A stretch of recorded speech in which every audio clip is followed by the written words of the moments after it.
భూములు పంచాలంటే పంచట్లేదు.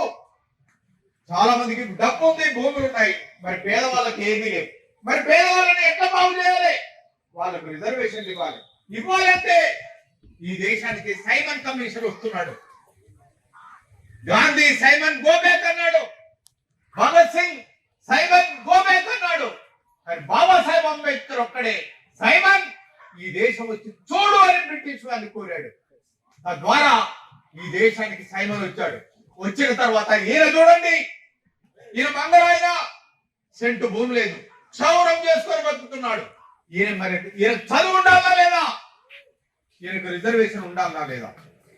ఈయన కుమ్మరైన కుండం చేసుకొని బతుకుతున్నాడు, సెంటు భూమి లేదు, ఈయనకు రిజర్వేషన్ ఉండాలా లేదా? చదువు ఉండాలా లేదా అని అడిగాడు. ఈ మహిళ 90 సంవత్సరాల వాడికి 9 సంవత్సరాల అమ్మాయిని పెళ్లి చేస్తే ముందరాల ఇంట్లో కూకుంది. ఈ అమ్మాయికి రిజర్వేషన్ ఉండాలా లేదా అని అడిగాడు. సైమన్ తల బాదుకున్నాడు. మొట్టమొదటిసారిగా ఈ దేశంలో బ్రిటిష్ వాడితో కొట్లాడి మన అందరికీ రిజర్వేషన్లు తీసుకొచ్చిన మహానుభావుడు బాబాసాహెబ్ అంబేద్కర్. ఎన్ని బాధలు పడ్డాడు, ఎన్ని కష్టాలు పడ్డాడు. మనం అందరం క్లాస్ రూమ్ లో చక్కని బెంచీల మీద కూర్చున్నాం. మనందరం బెంచీల మీద కూర్చుంటే బాబాసాహెబ్ అంబేద్కర్ ని స్కూల్ బయట కిటికీ పక్కన కూర్చోబెట్టాడు, బస్తా వేసి కూర్చోబెట్టాడు. చూడండి సమాజం ఎంత గొప్పదో.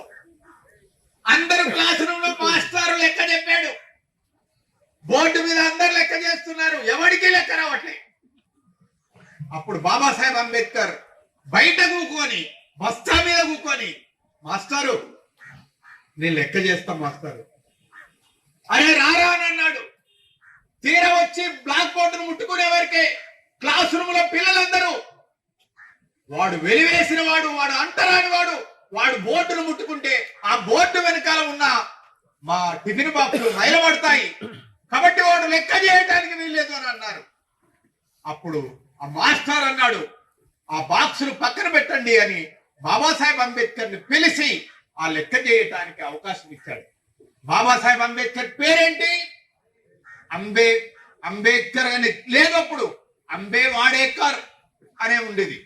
కానీ లెక్క చేసే అవకాశం ఇచ్చినందుకు మహానుభావుడు ఎంత గొప్పవాడంటే, కేవలం క్లాస్ రూమ్ లో లెక్క చెప్పే అవకాశం బాబాసాహెబ్ అంబేద్కర్ కి ఇచ్చినందుకు ఆ మాస్టర్ పేరైన అంబేద్కర్ పేరు బాబాసాహెబ్ అంబేద్కర్ తన పేరుగా పెట్టుకున్నాడు. అంత కృతజ్ఞత గలవాడు, అంత కృతజ్ఞత గల మహానుభావుడు ఆయన. క్లాసులో ఫస్ట్ వచ్చాడు. 10th క్లాస్, ఊరిలో ఎవరు రాలేదు, ఈ పిల్లవాడు ఫస్ట్ వచ్చాడు. సర్పంచ్ వచ్చాడు, ప్రైజ్ ఇవ్వాలి, పెన్ను తీశారు, ఇస్తూ అంబేద్కర్ నువ్వు ఫస్ట్ వచ్చావు, నీ కులం ఏంటి? చూడండి దిక్కుమాలిన సమాజం ఇది. ఆ కులం అడిగే వరకే ఫలాని కులం అని చెప్పగానే పెన్ను ఇవ్వకుండానే వెళ్ళిపోయాడు, ప్రైజ్ ఇవ్వకుండానే వెళ్ళిపోయాడు. ఆ పసి మనసు ఎంత దెబ్బతింటుందో ఆలోచించాడు.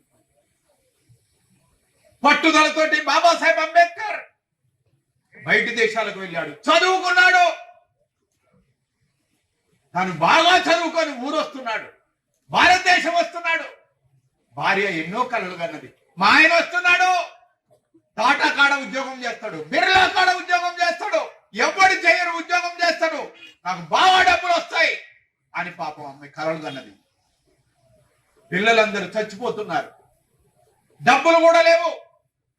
తీరా వచ్చిన తర్వాత నేను కాలేజీలో ప్రిన్సిపాల్ గా జాయిన్ అయ్యాడు, లెక్చరర్ గా జాయిన్ అయ్యాడు ముంబైలో.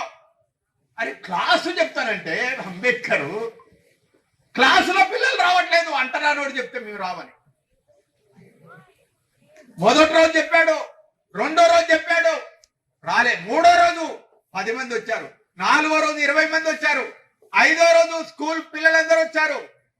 ఆయన చాతుర్యం ఎంత గొప్పదంటే, బొంబాయిలో బాబాసాహెబ్ అంబేద్కర్ క్లాసు చెప్తే అసలు రాని వాళ్ళు ముంబైలో అంబేద్కర్ క్లాస్ ఉన్నదంటే చుట్టూ కాలేజీలన్నీ కూడా మారేసి బాబాసాహెబ్ అంబేద్కర్ కాలేజీ అంత నాలెడ్జి ఉన్న మహానుభావుడు. బాంబే హైకోర్టులో లాయర్ గా పనిచేస్తున్నాడు, వాదిస్తున్నాడు. ఎంత వాదిస్తున్నాడు తెలుసా? ఈ దేశంలో స్వాతంత్రం కోసం పోరాడిన 47 మందికి ఉరిశిక్ష పడ్డది. 47 మందికి జడ్జి ఉరిశిక్ష ఇస్తున్నాడు. ఓ స్లిప్ వచ్చింది, బాబాసాహెబ్ అంబేద్కర్ లాయర్ గా వాదిస్తున్నాడు, వాళ్ళకు ఉరిశిక్ష వేయొద్దని. తీరా ఓ స్లిప్ వచ్చింది, జేబులో పెట్టుకున్నాడు, వాదిస్తూనే ఉన్నాడు. సాయంత్రం 4:30 అయింది. జడ్జి గారు అడిగారు, అంబేద్కర్ నీకు స్లిప్ వచ్చింది చూసుకున్నావా? చూసుకున్నాను సార్. అయ్యో నీకేమనిపించలేదా? అనిపించింది సార్. మరి ఎందుకు వెళ్ళలేదు? వెళ్ళలేదు సార్. ఏంటి ఆ ఉత్తరం అంటే, నీ భార్య చచ్చిపోయింది అక్కడ. అప్పుడు అంబేద్కర్ చెప్తాడు, చచ్చిపోయిన నా భార్య రాదు సార్, కానీ ఈ కేసు నేను గెలవకుంటే ఈ 47 మందికి ఉరిశిక్ష పడుతుంది.